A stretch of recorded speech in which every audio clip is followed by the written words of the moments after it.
परमात्मा श्री राधा कृष्ण के चरणारविंदों में शतकोटि नमन वंदन। मित्रों को, जिज्ञासुओं को, धर्म प्रेमियों को, ज्योतिष विज्ञान प्रेमियों को हर हर महादेव, बम बम भोले, नमः शिवाय। मित्रों, जन्म कुंडली यदि किसी से देखना आ जाए, केवल जन्म कुंडली देख करके ही व्यक्ति 50-60% सही और सटीक फलादेश कर सकता है। ये जन्म कुंडली है। इस जातक का जन्म 17 सितंबर 1950 प्रातः काल 10:10 पर वड़नगर गुजरात में हुआ है। ये जन्म कुंडली है। जन्म कुंडली का तुला लग्न है। लग्न 20 डिग्री 16 मिनट पर है। दूसरे भाव में मंगल और चंद्र बैठे हुए हैं। चंद्र यहां पर नीच राशि का है। 8 डिग्री और 18 मिनट पर है। बृहस्पति कुंभ राशि में बैठा हुआ पंचम भाव में 6 डिग्री 35 मिनट पर है। राहु षष्ठ भाव में बैठा हुआ है मीन राशि का, 5 डिग्री 12 मिनट पर है। 11वें भाव में शनि और शुक्र बैठे हुए हैं। 12वें भाव में सूर्य, बुध और केतु बैठे हुए हैं। ये इस जातक के जन्म कुंडली है। अब देखना यह है कि इस कुंडली में हमने कहा है कि योग का मतलब होता है संबंध। ग्रहों के जो योग बनते हैं वो दृष्टि के द्वारा बनते हैं, परिवर्तन के द्वारा बनते हैं। तो सबसे पहले इस कुंडली में, जो आपके सामने कुंडली बनी हुई है, इस कुंडली में बापी योग है। बापी कहते हैं कोई कुआं, तालाब, तड़ाग, बापी, कोई पानी का जो स्थान होता है जिसमें बहुत सारा जल एकत्रित होता है, बड़ा श्रेष्ठ योग है ये बापी योग। ये बापी योग कब बनता है? जब केंद्र में कोई ग्रह नहीं होता है। तो इस कुंडली में केंद्र में कोई भी ग्रह नहीं बैठा है। सारे ग्रह केंद्र से बाहर बैठे हुए हैं। 5वें, 6वें, 11वें, 12वें और दूसरे भाव में बैठे हुए हैं।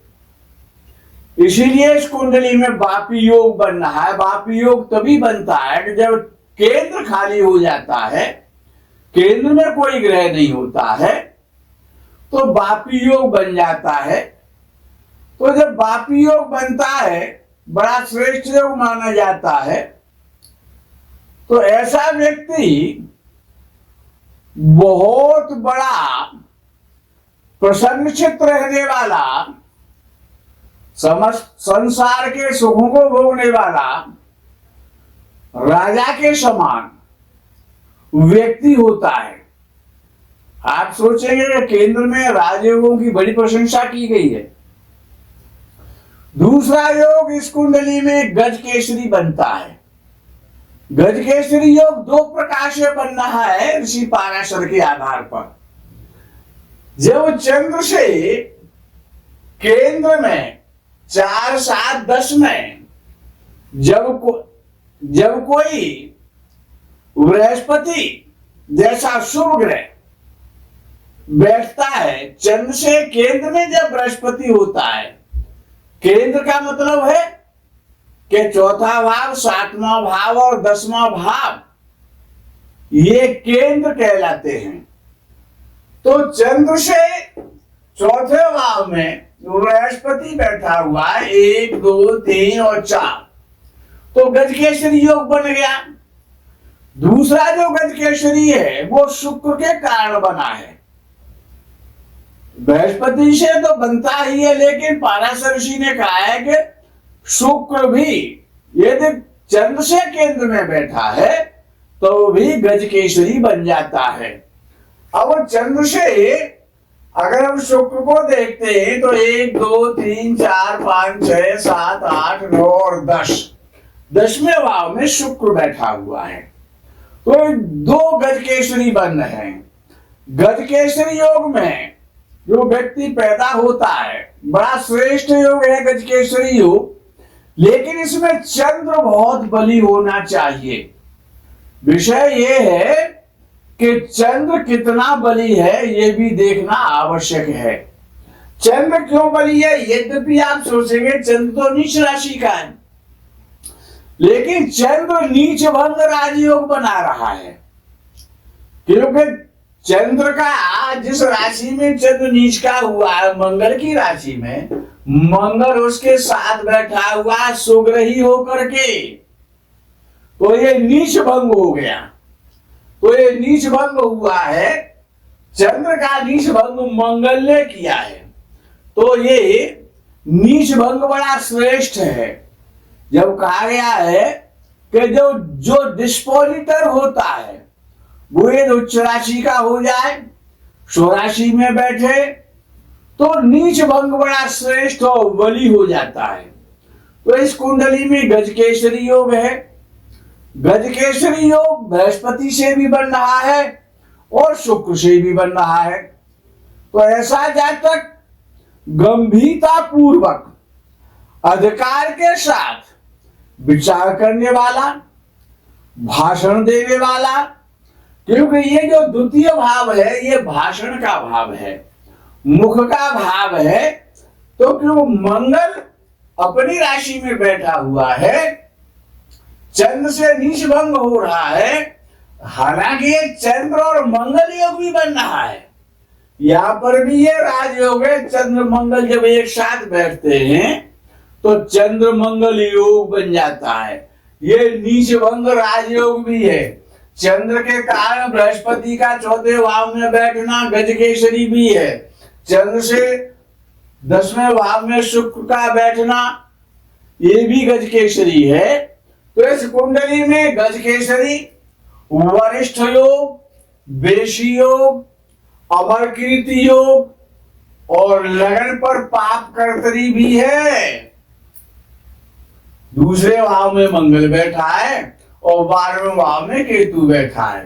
तो ये पाप कर्तरी में भी आती है कुंडली, लेकिन ये पाप कर्तरी पूर्णतया नहीं घट रहा है, क्यों? मंगल आगे जाने वाला है, केतु पीछे हटने वाला है, केवल सूर्य आगे बढ़ेगा। तो ये गजकेश, ये जो पाप कर्तरी है, ये पाप कर्तरी देखने के लिए तो है, लेकिन वो पाप कर्तरी घटित नहीं होता है। अब विचार विषय ये है कि इसमें अमर कीर्ति है, पाप कर्तरी है, चंद्र मंगल योग है, नीच भंग राजयोग है, केंद्र त्रिकोण का राजयोग है। अब केंद्र त्रिकोण का राजयोग कैसे है कि केंद्र का स्वामी शुक्र और पंचम भाव का त्रिकोण का स्वामी और शनि और शुक्र एक साथ बैठे हुए हैं, तो ये केंद्र त्रिकोण का राजयोग भी बन रहा है। इसमें विमल योग है। तो इस प्रकार से इस कुंडली में ये योग बन रहे हैं। अब इस कुंडली पर आगे जब बढ़ा जाएगा तो ये देखा जाए कि इस कुंडली में हमको ये ग्रह चेक करने कौन सा ग्रह बली है, कौन सा ग्रह निर्बल है। तो अब इस कुंडली में विशेषता क्या है? दूसरे भाव का स्वामी दूसरे भाव में बैठा हुआ है,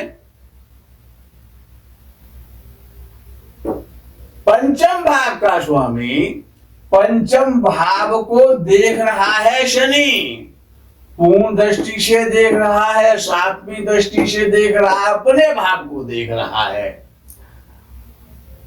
अब पंचम भाव का स्वामी और लगन का स्वामी शुक्र, पंचम भाव का स्वामी शनि, लगन का स्वामी शुक्र एक साथ 11वें भाव में बैठे हुए हैं।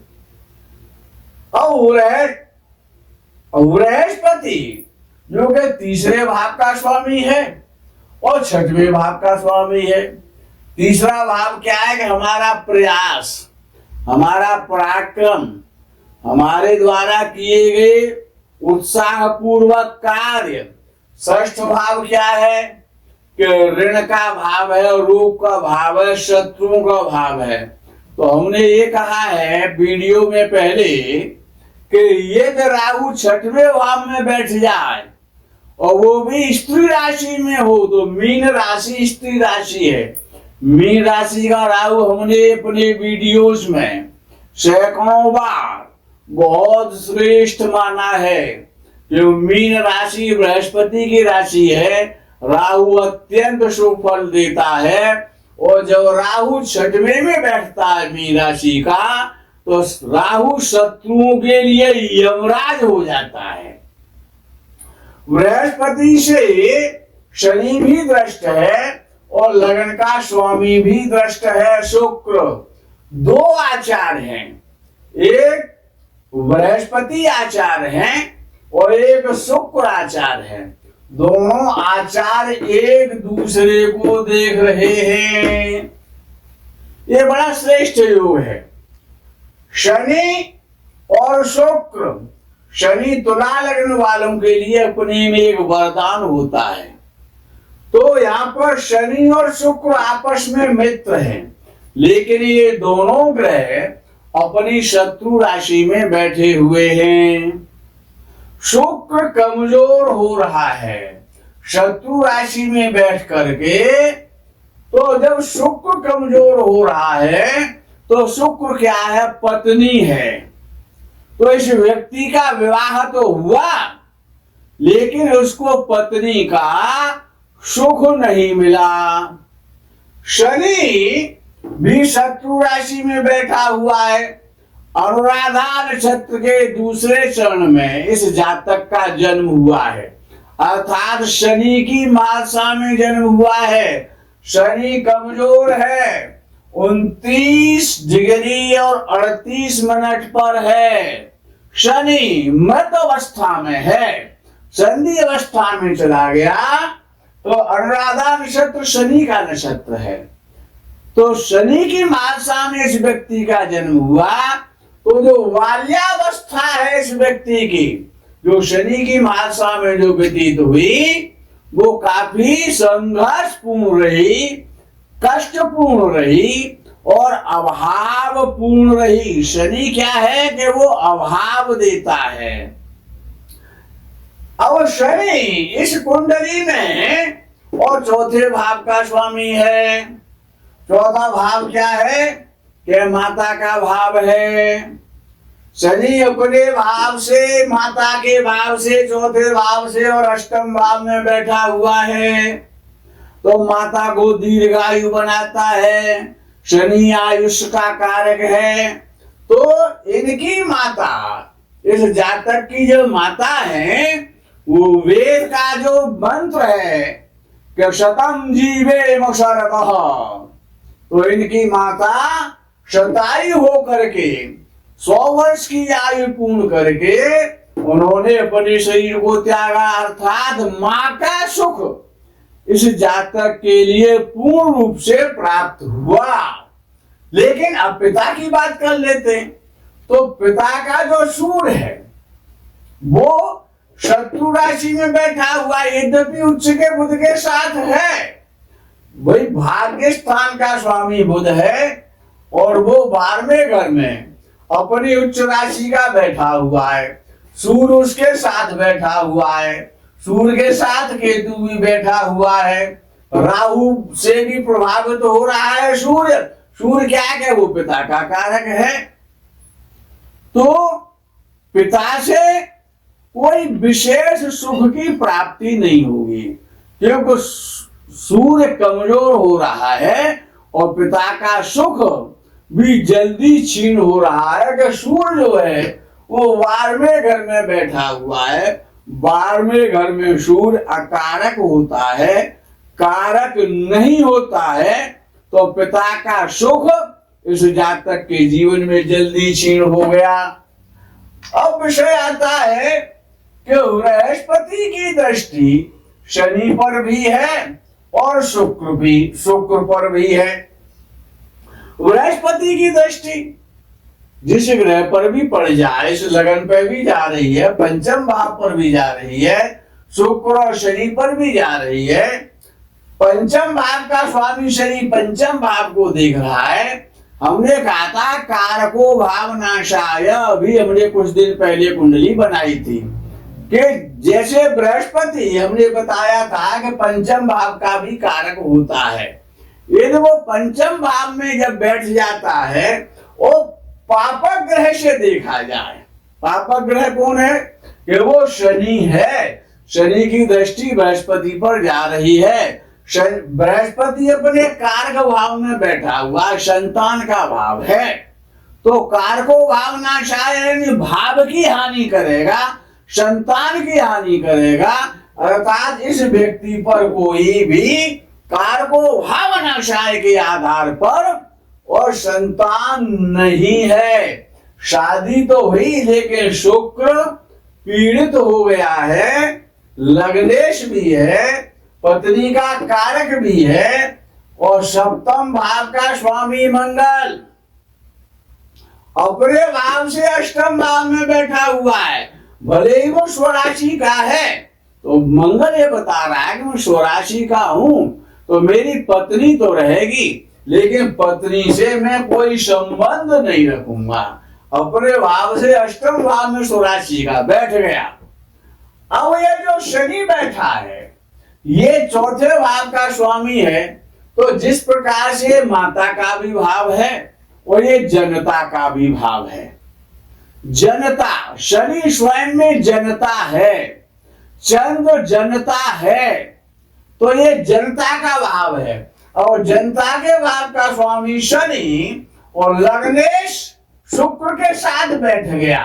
और शनि तो शुक्र का मित्र है, तो जनता ऐसे व्यक्ति को बड़ी लाइक करती है, जनता ऐसे व्यक्ति की जय जयकार करती है, जनता में ऐसा व्यक्ति बहुत ज्यादा पसंद किया जाता है, क्योंकि जनता का स्वामी और लगन का स्वामी आपस में दोनों मित्र हैं और उनकी उत्कृष्टता, उनकी गुणवत्ता बृहस्पति के कारण और ज्यादा बढ़ गई है। अब ये तो लगन कुंडली से देख लिया। हमने कहा कि भाई चंद्र कुंडली से भी तो देखनी चाहिए, ग्रह पद्धति तो चंद्र कुंडली की भी है। अगर हम चंद्र कुंडली को लगन मान लेते हैं, चंद्र कुंडली से जब चंद्र से देखते हैं, तो चंद्र के साथ मंगल बैठा हुआ है, स्वराशि में बैठा हुआ है, तो मंगल बहुत अच्छा हो गया।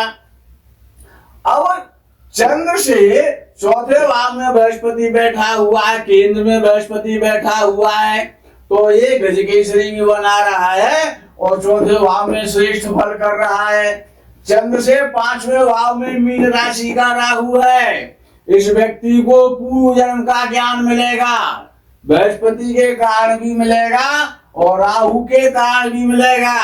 इस जातक पर अपने पितरों की कृपा रहेगी, क्योंकि राहु पितरीश्वरों का और पितरों का कारक है, तो इसे पूर्व जन्म का भान है, पूर्व जन्म का ज्ञान है।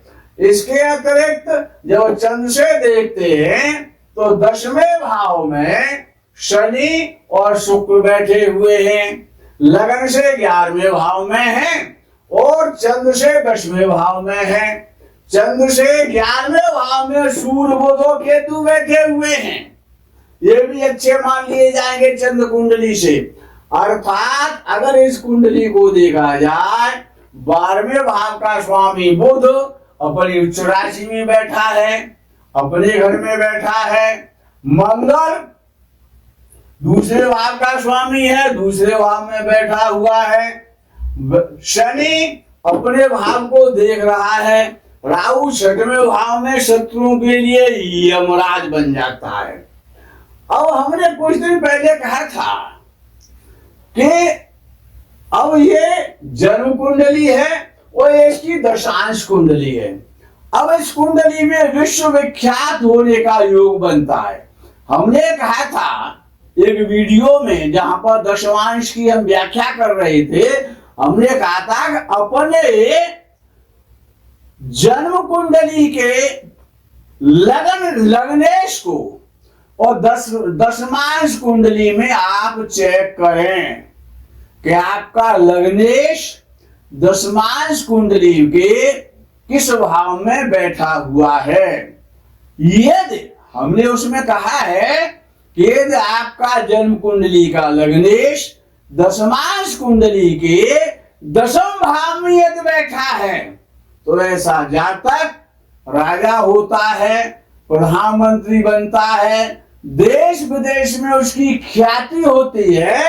और अब थोड़ा सा लगन कुंडली पर और थोड़ी चर्चा किए देते हैं कि अब ये जो ग्रह जो बैठे हुए बापी योग तो बना रहे, कोई भी ग्रह केंद्र में नहीं है।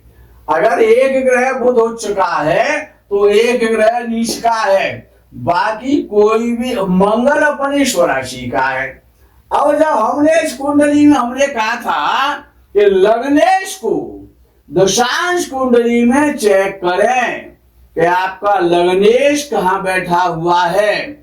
अब जिस प्रकार से इस कुंडली को देखते हैं तो इसमें इस कुंडली में तीसरा भाव, 6वां भाव और 10वां भाव ये उपचय स्थान कहलाते हैं। 3, 6 और 11 ये उपचय भाव है, वृद्धि भाव है।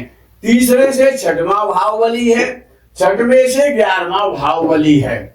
और 11वें भाव में शनि और शुक्र दोनों बैठे हुए हैं। जो भी ग्रह जन्म कुंडली से उपचय भाव में बैठता है तो वो अच्छा फल करता है, उसके फलों की वृद्धि हो जाती है। तो विषय चल रहा था कि लग्नेश को दशांश कुंडली में चेक करना है। तो हमने कहा था अपने उस वीडियोस में कि अगर लग्नेश आपका दशांश कुंडली के 10वें भाव में बैठा हुआ है तो आप बहुत बड़े विश्वविख्यात ख्याति प्राप्त और बहुत बड़े आदमी बनेंगे, प्रधानमंत्री बनेंगे, राष्ट्रपति बनेंगे, मंत्री बनेंगे, आपको करोड़ों लोग जानेंगे। तो ये योग इस कुंडली में घटता है। इस कुंडली का लग्नेश और दशांश कुंडली के 10वें भाव में बैठा हुआ है। आप स्वयं बना करके अपने कंप्यूटर में चेक कर सकते हैं। 17 सितंबर 1950 10:10 स्थान वड़नगर गुजरात लिख करके यदि आप देखेंगे तो ये कुंडली बन करके आ जाएगी। और हमने जो कहा है वो अपने में सत्य है। ये व्यक्ति इतना बड़ा आदमी है कि देश विदेश सभी जानते हैं। मंगल बहुत बली है, मंगल बली है, स्वराशि का है, मंगल ग्रहों में नेता है। ऐसा व्यक्ति नेता तो बनना ही बनना है जिसको जनता लाइक करती हो, जिसका लगन का स्वामी, चतुर्थ भाव का स्वामी, जनता का स्वामी और एक साथ दोनों मित्र बैठ जाए तो ऐसा व्यक्ति बहुत बड़ा आदमी बनता है, राजा बनता है, राजा के समान ऐश्वर्यवान होता है। और लग्नेश किसी का भी यदि दशांश कुंडली में अगर 10वें भाव में बैठ जाता है जन्म कुंडली का लग्नेश तो वो व्यक्ति विश्व विख्यात होता है। इस कुंडली में यद्यपि अज्ञान बहुत सारे योग बन रहे हैं, लेकिन दशांश कुंडली को लग्न, अब ये जो केंद्र की राशियां हैं, ये भी एक योग बनता है कि जो केंद्र की राशियां हैं वो दशांश कुंडली के केंद्र में ही आ जाएं। तो 1, 4, 7 और 10 ये चारों राशियां केंद्र की, और 1, 4, 7, 10 दशांश कुंडली के केंद्र में आ चुकी हैं। और जो दशम भाव में, और दशम भाव क्या है कि चौथा भाव है, जनता का भाव है। जनता के भाव में और दशांश कुंडली में जाकर के, और लग्नेश बैठा है दशांश कुंडली के दशम भाव में बैठा है, तो ऐसा व्यक्ति विश्व विख्यात होता है। विश्व में ख्याति प्राप्त करने का योग बनता है। मित्रों, आज के प्रकरण में यही विराम। आगे के प्रकरण का आप इंतजार करें। तब तक के लिए हर हर महादेव, बम बम भोले नमः शिवाय। जय गो माता की।